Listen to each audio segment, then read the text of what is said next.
1. 초고령 사회로 접어든 요즘 한국 할머니들의 하루는 어떨까요? 손주 돌봄으로 시작해 손주 돌봄으로 끝나는 경우가 참 많습니다. 어린이집 등하원부터 밥 챙기기, 놀아주기, 잠자리까지 묵묵히 제2의 육아를 해내고 계시죠?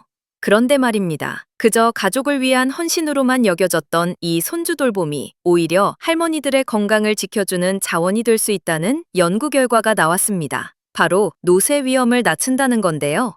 여기서 노쇠란 단순히 나이가 드는 것과는 다릅니다. 신체 기능이 급격히 약해져서 장애가 생기거나 병원에 입원할 가능성이 높아진 상태를 말합니다.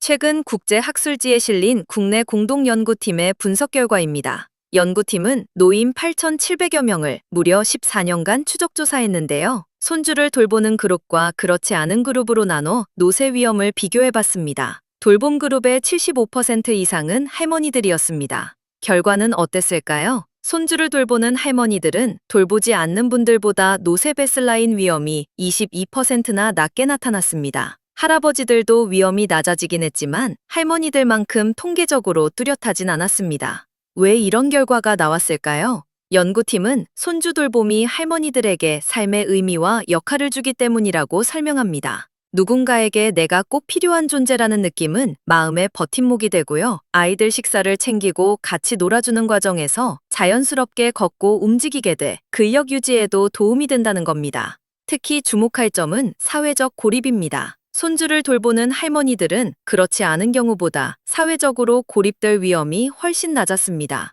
손주, 그리고 자녀 세대와 매일 교류하면서 정서적인 연결이 유지되고 이것이 결국 신체 기능 저하를 늦추는 완충 역할을 했다는 분석입니다. 하지만 꼭 기억해야 할 점이 있습니다. 돌봄이 늘 긍정적인 결과만 가져오는 건 아니라는 겁니다. 돌봄 시간이 너무 길거나 원하지 않는데 의무감으로 억지로 떠맡게 되면 오히려 피로와 스트레스가 커져 건강을 해칠 수도 있다고 연구팀은 지적합니다.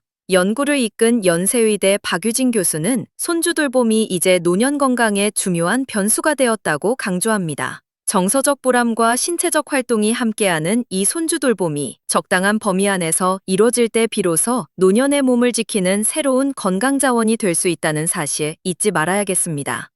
2. 초고령 사회인 한국에서 많은 할머니들이 손주의 등하원부터 식사와 잠자리까지 챙기며 이른바 제2의 육아를 전담하고 있습니다. 흔히 이러한 손주 돌봄은 노년의 희생으로만 여겨져 왔으나 최근 이것이 오히려 할머니들의 노쇠를 막아주는 긍정적인 건강 요인이 된다는 연구 결과가 발표되었습니다. 노쇠란 노화와 달리 신체 기능이 급격히 떨어져 입원이나 장애 위험이 커지는 상태를 뜻합니다.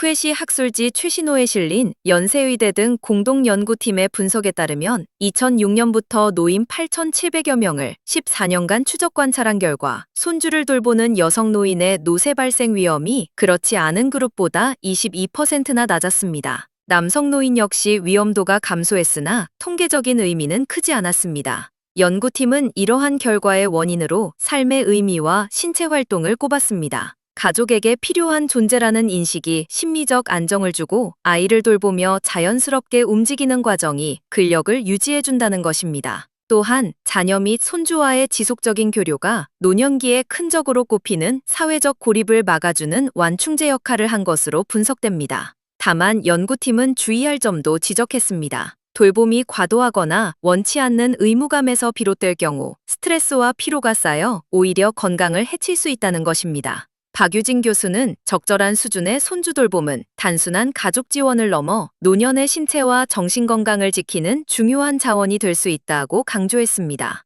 3. 한국의 할머니들에게 하루 일과는 손주를 돌보는 것으로 시작해 끝나는 경우가 많습니다. 어린이집 픽업부터 놀이, 식사까지 챙기는 고된 일상이지만 이 헌신적인 황혼 육아가 할머니들의 건강을 지키는 의외의 비결이 될 수 있다는 사실이 밝혀졌습니다. 바로 신체가 급격히 허약해지는 노쇠 현상을 예방하는 효과가 있다는 것입니다. 국내 대학 공동연구팀이 14년에 걸쳐 노인 8,700여 명을 추적조사한 결과 손주를 돌보는 할머니들은 돌보지 않는 분들에 비해 노쇠 위험이 22%더 낮은 것으로 나타났다. 이는 같은 조건의 할아버지들보다 훨씬 뚜렷한 건강 증진 효과입니다. 전문가들은 손주 돌봄이 주는 정서적, 신체적 자극에 주목합니다. 할머니들은 아이들을 돌보며 자신이 쓸모 있는 존재라는 자존감을 얻고 육아 활동을 통해 자연스럽게 운동량을 늘리게 됩니다. 특히 한국의 가족 문화 속에서 손주 양육은 자녀 세대와의 끈끈한 유대를 가능하게 하여 노년기 건강을 위협하는 사회적 고립을 막아주는 효과적인 수단이 되고 있습니다.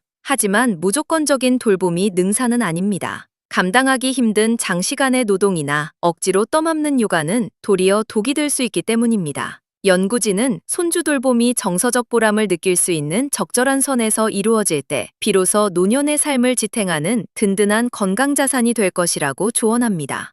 4. 초고령 사회를 살아가는 우리네 할머니들의 하루는 종종 손주들로 가득 차 있습니다. 어린이집 등하원부터 밥을 먹이고 재우는 일까지 묵묵히 감당하는 제2의 육아는 그저 가족을 위한 고단한 희생으로만 보였습니다. 하지만 최근 연구에 따르면 이 사랑의 수고가 오히려 할머니들의 몸을 지키는 든든한 방패가 된다고 합니다. 바로 신체가 급격히 약해지는 노쇠를 막아준다는 것입니다. 국내 연구진이 노인 8,700여 명을 14년 동안 지켜본 결과 손주를 돌보는 할머니들은 그렇지 않은 분들보다 노쇠해질 위험이 22%나 낮았습니다. 할아버지들보다 할머니들에게서 그 효과가 훨씬 뚜렷했죠. 연구팀은 그 이유를 관계와 움직임에서 찾았습니다. 할머니가 필요하다는 가족의 목소리는 삶에 큰 의미가 되어 마음을 단단하게 해주고 아이들과 함께 먹고 놀며 움직이는 시간은 몸의 근력을 지켜주었습니다. 무엇보다 손주, 자녀와 매일 얼굴을 맞대는 일상이 노년의 가장 큰 적인 고립을 막아주는 따뜻한 울타리가 되어준 셈입니다. 물론 모든 돌봄이 약이 되는 건 아닙니다. 억지로 떠맡거나 몸이 축낼 정도의 과한 돌봄은 오히려 독이 될 수 있다고 연구진은 경고합니다. 결국 사랑과 의무감 사이에서 적당한